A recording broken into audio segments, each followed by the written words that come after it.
Hello everybody, welcome to 9.1 Parabolas.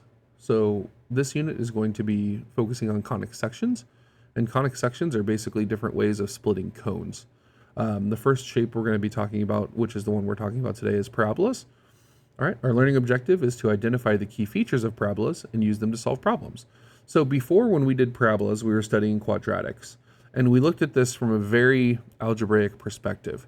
Today we're going to think of things a little bit differently. We're going to identify a few key features of parabolas, and we're going to look about it in a much more geometric way. All right, so first of all, what is a parabola? A parabola is a conic section, right? And it's essentially what happens if we take a plane and we take a cone and we put the plane right through the side of the cone. It's going to create a shape that we know as the parabola.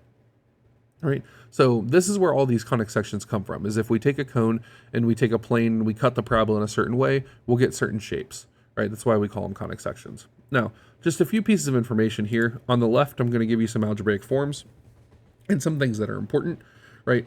We talked about standard form, right, which is ax squared plus bx plus c. We talked about vertex form, where you can identify the vertex as h comma k. We talked about the factor form, where you have basically your two zeros, right? R sub 1 and R sub 2 are both just the zeros of the function. And we talked about factor form. So these are just a bunch of different ways that you can approach this algebraically. And, you know, they could be important when you're actually doing problems, especially like word problems or revolving this. It's nice to be able to tie them back to the algebra that we did in Unit 2. And then just a couple other things that are going to be useful. We have the quadratic formula, of course, that's always useful. And then completing a square is something we're going to use in this lesson. So, and we're going to use it pretty much going forward, because if we ever have a long equation, we are going to have to put it into a form that we can use. And a lot of times that's going to require completing the square.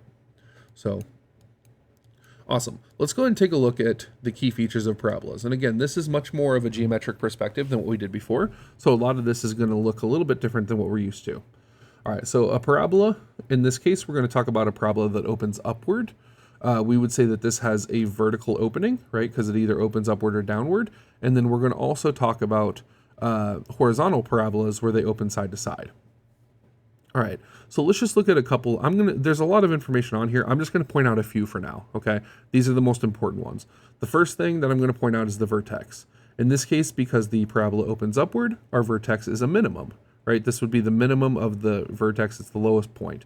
And the vertex is in the form h comma k, where h is the horizontal component and k is your vertical component.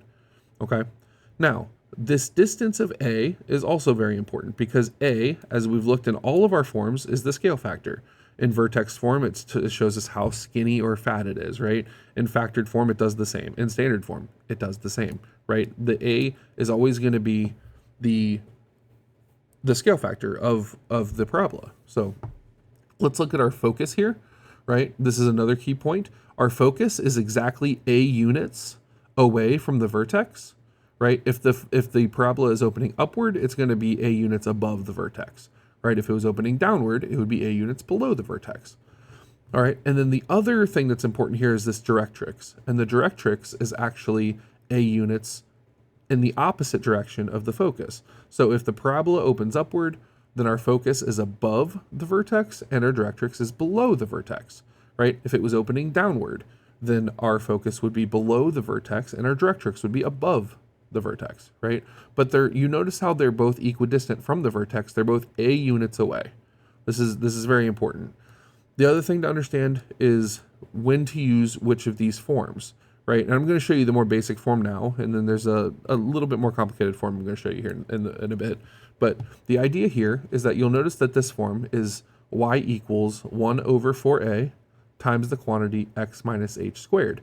The key things here to take away is that if our parabola is opening upward, right, this is the upward facing parabola, okay? So if it's opening upward, our a is positive and our y is the linear piece, right? You'll notice that this x minus h is squared. So if the x is squared, it opens upward or downward, right? That's the key takeaway. If x is squared, it opens upward or downward. If a is positive, it opens upward. If a is negative, it opens downward. And that's just like it was before, right? If we remember in vertex form, if the a was negative, right, or even in standard form, if the a is negative, it's a parabola that opens downward, right? And that's not changing now. So a determines if it's going to open upward or downward. The x determines that it opens in a vertical manner, right? Not side to side. And if we look down here at the horizontal formulas, right, everything here is the same. The distance from the vertex to the directrix and the distance from the vertex to the focus are the same, and they're both a length of a, right? And if you look at the formula, in this case, the y minus k is squared, right? And the y minus k is squared. If the y is squared, it opens to the side, right? And if a is positive, well, it opens to the right because the right is positive, right? And if it opens to the left, then the a is negative. So you see how the patterns are very similar. Is the x squared or is the y squared? Okay, the x is squared, so it opens vertically. Oh, the y is squared, so it opens horizontally. And then is a positive or negative? If it's positive, it either opens up or to the right. And if it's negative, it opens down or to the left, depending on, what kind of function we have. So, all right, this is just I just wanted to show you what these formulas look like and then what the geometry looks like what these shapes actually just look like. Because I'm going to show you a problem next, and that problem is going to very well articulate the differences in the mindset between an algebraic way to approach the problem and a geometric way. And I personally try to approach things in a geometric way. It's just the way that my brain works, the way I pick up on things. But if you're an algebraic person, cool. I'm going to show you how to do that too, okay? So write the equation of a parabola. Parabola? I don't know why it's a question mark. Anyway, what is the equation of a parabola with focus 0, 2 and directrix y equals -2? Let's draw a parabola and establish a point P equidistant to the focus and the directrix. So what I'm doing, and this is a very algebraic approach, right? I'm going to say, let this point here be point P. And then I'm going to draw the shortest possible line from our focus to point P.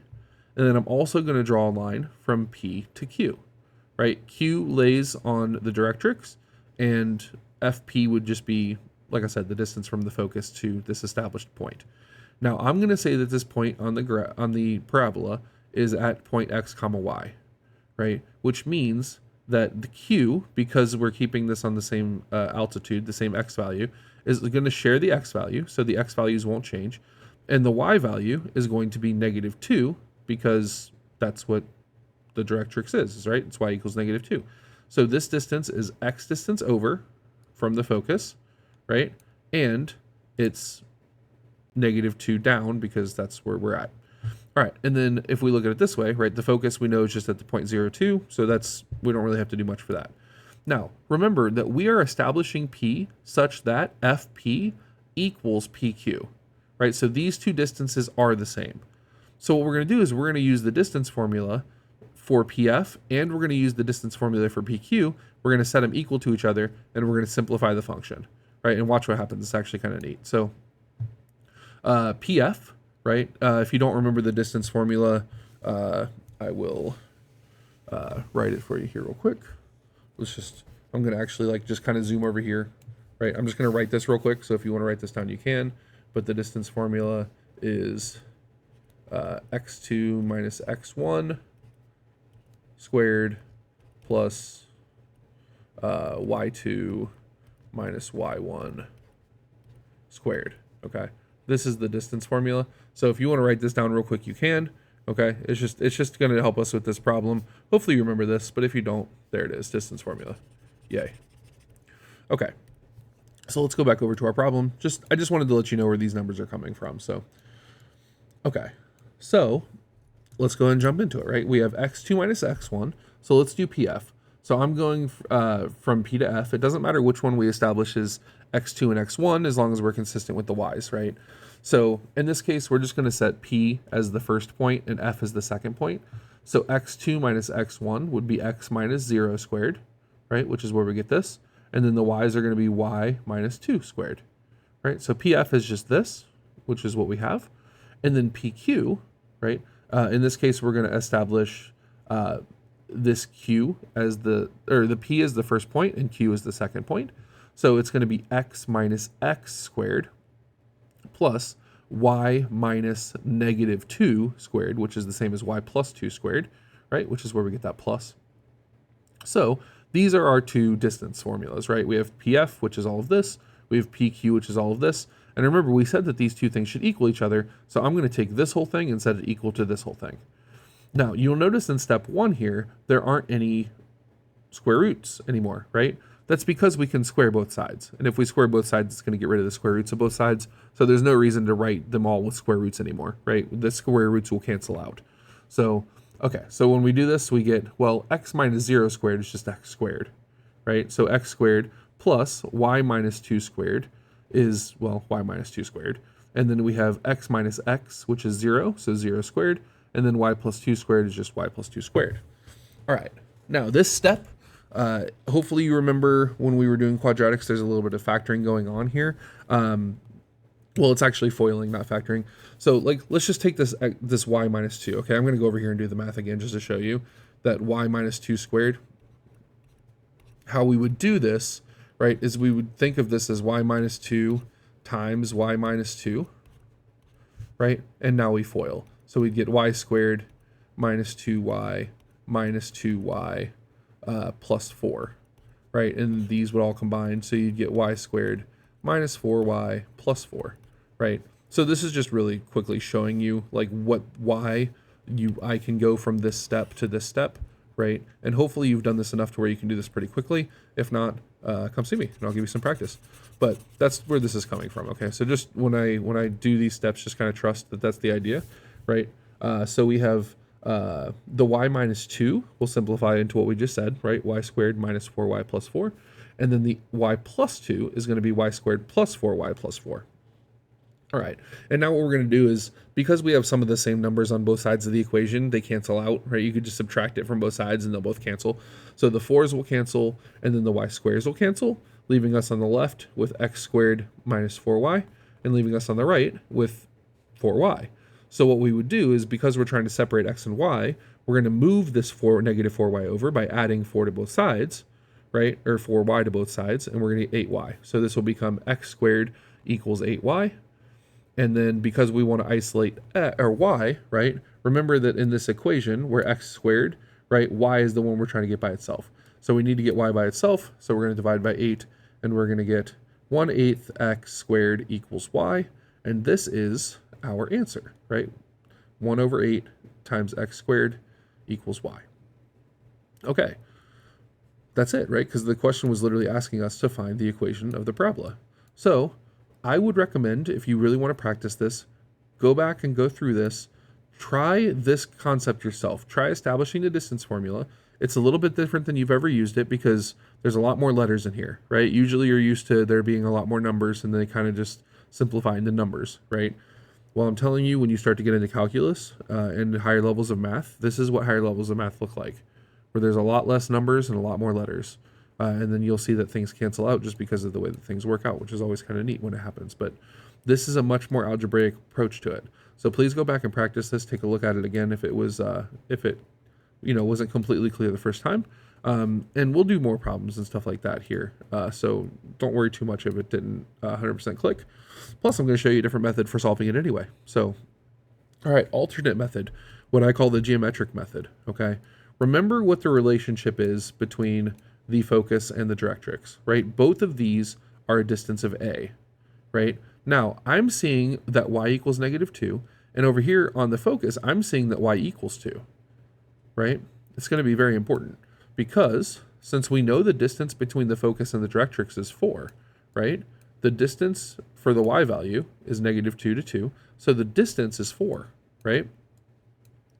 We know the distance is 4, therefore we know a equals 2, right? Because remember, a is the same distance from the vertex to the focus as it is from the vertex to the directrix. So if the total distance is 4, then each piece has to be 2, right? Because they're the same. All right, now because the focus is above the directrix, right? We know that if we just look at the points, right? The directrix is at -2, the focus is at +2. So the focus is above the directrix. That means that we're opening upward, right? Okay. So because the focus is above the directrix, we know it opens up. So we're going to use this equation, right? Y equals 1/4a times the quantity x minus h squared. Okay, so this is a good starting spot, right? We know it opens upward. We know that a equals 2. Those are important pieces of information. All right, now what is h in this case, right? This is the only thing we don't know. If we knew a, we'd be good, right? We'd have our input and output, and then we'd be able to fill it in for a, and we'd be done. Well, h is the amount that it's shifted to the left or the right. And what's cool is you see how h is attached to x? Well, let's go back up and look at x. How much did x shift? Well, it looks like we're at 0, 2 for the focus. So it didn't shift at all, right? You see how the focus is h comma k plus a? Well, h is just 0, right? It didn't shift at all. So what that means is that we can just put a 0 in for h because it didn't shift to the left or the right. So let's do that. So let's plug in our 2 for our a and our 0 for our h. So what we're going to get is y equals 1 over 4 times 2 times the quantity x minus 0 squared, which is going to simplify into y equals 1 over 8 times x squared, which is the exact same answer we got here, right? 1 over 8 times x squared equals y, right? So you can see how if you understand the geometric nature of the shape, you can solve this in a much different way than if you understand the more algebraic approach, right? This is more coordinate geometry. This is more like coordinate geometry, which is basically algebra, and this is more just conceptual geometry, right? With not any specifics, but just kind of more of concepts. All right, perfect. So feel free to use either. Honestly, when you start to use the more geometric approach, there are going to be times where you're going to need to understand these little nuances a little bit more. But if that clicks for you more, then go ahead and feel free to use that. It doesn't matter, right? But it'd be nice to know both. But yeah, so just kind of look at both. So, all right. So for this last one, we're going to find the vertex, the focus, and the directrix. All right. So given that we have the equation 0 equals y squared minus 8y plus x plus 14, identify the vertex, focus, and the directrix. Okay. Now, I'm going to give you the equation for a vertical and horizontal parabola that look a little bit different than the ones before, but they're really not much different at all. So let's just look at the vertical one real quick, and then I'll just kind of reference the horizontal one because you'll be able to tell the differences. So do you see how here we have the 1 over 4a? I don't know why that's a c. It should be an a. But do you see where this says 1 over 4a x minus h squared? But over here, there's a y plus or y minus k. That's this exact same thing as this over here, but the y has a y minus k attached. And the only reason why it didn't over here is because I was trying to keep it a little bit more simple. But over here, you'll notice that y technically can go up and down, right? Our vertex, even if you look over here at the shape that I drew, right? The vertex doesn't have to be just at 0, right? It can be any value of h and any value of k. Okay, so this doesn't really change, just to be clear. I just rewrote them out here for you just to make it a little bit more accessible. All right, so we know that h is the horizontal shift, we know k is the vertical shift, and then we know that a is the focal length, and a, of course, always has to be positive, right? That's why we have the absolute value signs here. So a is the focal length, which is, the focal length is just the distance from the vertex to the focus. It's also going to be the distance from the vertex to the directrix, right? Same thing. And then the vertex, of course, is h comma k. Now, this is our equation. I just kind of rewrote it here just to, not have to reference it all the way up here anymore. Okay, and now what we're going to do is we're just going to try to rewrite this equation into a form from up here. Now, the trick is to recognize, okay, which one are we trying to separate, right? Because you'll notice up here, the a is either tied to the x or the a is tied to the y. It just depends on which one. But if we look at this one here, so on the vertical parabola, do you see how the a is tied to the x, which is squared? And on the horizontal parabola, the a is tied to the y, which is squared. So in other words, if it opens up or down, the x is squared. If it opens side to side, the y is squared. And the a is attached to the one that's squared. Okay? So if we look at our pieces here, we have a y squared, right? But we don't have an x squared, which means if our y is squared, we're opening in a horizontal manner, right? Okay, so we know that the parabola is going to open sideways, and we need to put it into this form, right? So we chose this form, like I said, because we know it opens sideways. All right, so now we're just going to do some algebra. And remember how I told you we were going to complete the square later in the lesson here? Well, here we go. So let's start off with our equation here. 0 equals y squared minus 8y plus x plus 14.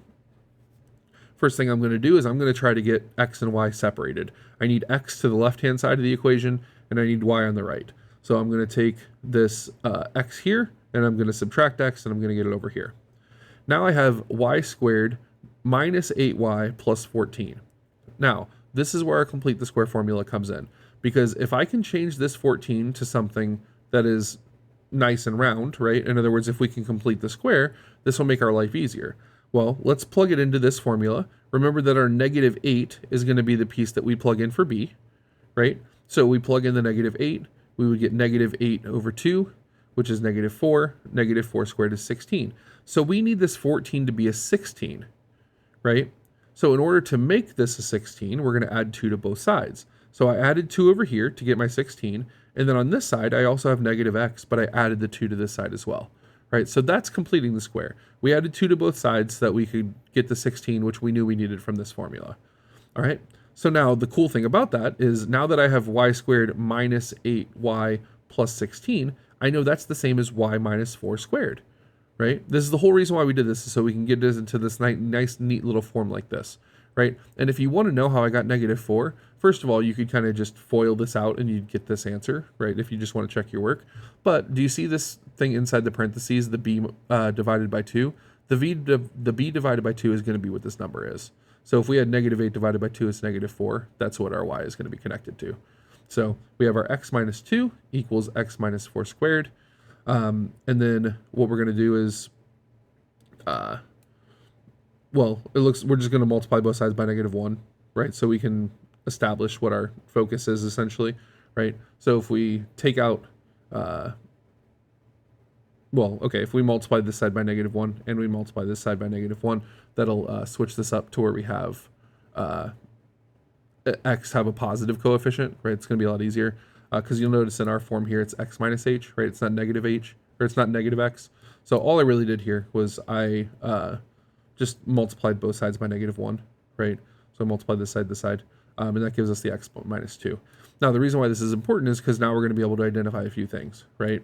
So first of all, the vertex is h comma k, right?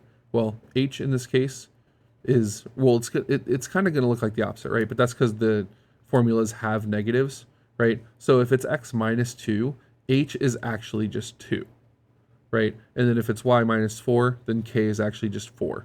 So our vertex is 2 comma 4, okay? If you want to just remember it as it's the opposite when it comes to the vertex, it's just like it's the opposite when it shifts, right? But it's because the formula accounts for this by having these negatives instead of it being positive, right? Okay, so we have our vertex at 2, 4. We needed our focus, right? Our focus in this case is going to be 1 over 4a, right? That's always going to be, the focus is this part here, right? It's going to be the part connected to our a value. So if our focus is 1 over 4a, and we know that that also equals -1, we can just set those equal to each other, and we're going to get, just do some basic algebra here, right? And we'll get a equals -1/4. So we know that our focal length is -1/4. All right. And then since a is negative, I don't know why this says c again.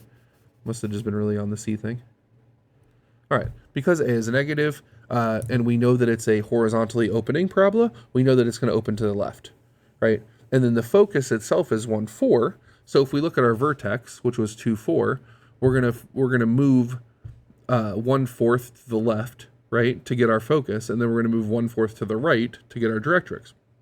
So 1/4 to the left of 2 is 1.75, right? And then 1/4 to the right of 2 is 2.1 or 2.25. So in this case, x would be 2.25, right? So it's the same concept. It's, if you want the point, right, the point would just be 2.25 comma 4, right? So essentially what we did with this problem, just to kind of quickly recap, we established which formula here that we had to use, right? And then we went through the process of trying to get that formula into the form we needed. We used completing the square to do that. We ended up getting x minus 2 equals -1 times the quantity y minus 4 squared. And then we basically, once we have it in this form, we know once it's in this form which pieces we're using, right? So the vertex at 2, 4, the focus, which is the part here that would be connected, right? It's the part that's connected to your a, which is 1 over 4a. Right, so our focus is 1 over 4a equals -1. We simplified that to a equals -1/4, which means that the focal length is 1/4, and because it's negative, we know it opens to the left, right? Those were kind of the key takeaways there. And then we just move 1/4 or 0.25 to the left to get our focus, and then 0.25 to the right to get our directrix. All right, and that'll solve for everything that we needed. All right, so just a quick recap. I know this was a lot about parabolas, and we looked at it a little bit of a different way, which is neat. First, we established what a parabola was. We looked into the key features such as the focus and the directrix, which were new to us. We looked at a problem where we could establish a more algebraic way of looking at things and a more geometric way of looking at things. And then we also did a little bit of cool quadratic algebra where we completed the square in order to determine key features such as the vertex, focus, and directrix of an equation that looks like this. All right, that's it. So that is 9-1 parabolas. I will see you guys in the next lesson for 9-2 circles.